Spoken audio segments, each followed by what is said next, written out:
comprendre cela, posez-vous 2 questions. À qui Jésus fait-il référence? Et quels sont ses fruits? Jésus parlait de ceux qui prétendaient être ses serviteurs, prêchant ses paroles, réalisant des miracles et affirmant une autorité divine.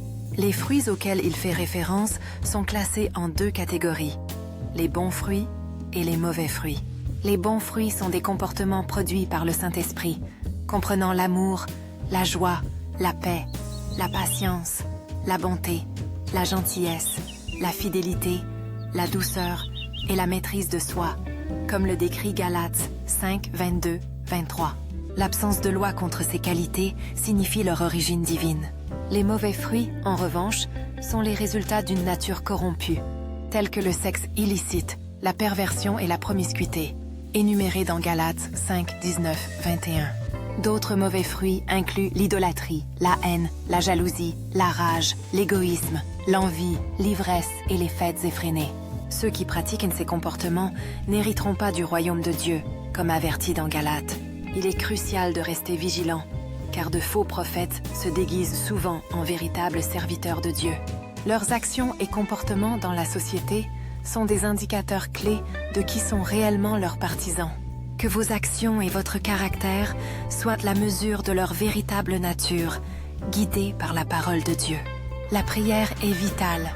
Demandez à Dieu de vous donner amour, sagesse et discernement pour voir au-delà de la tromperie. En reconnaissant leurs fruits, vous pouvez éviter d'être induit en erreur par les apparences et les miracles seuls. Rappelle-toi que tous les miracles ne viennent pas de Dieu. Beaucoup sont des illusions conçues pour distraire et tromper. Restez enracinés dans la vérité et entourez-vous de la parole et de l'Esprit de Dieu pour vous protéger.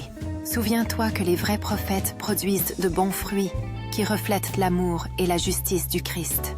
Les faux prophètes, en revanche, se caractérisent par leurs mauvais fruits, révélant leur véritable allégeance à Satan.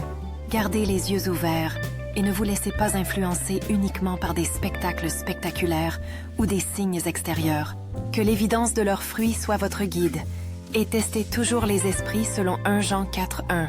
La parole de Dieu est votre ultime défense contre la tromperie et les faux enseignements. En ces temps, le discernement spirituel est plus crucial que jamais pour rester sur le chemin étroit. Demeurez dans la prière et cherchez continuellement la direction de Dieu pour distinguer la vérité des mensonges. Rappelle-toi, le juge ultime est Dieu, et sa parole est la norme pour toute véritable prophétie.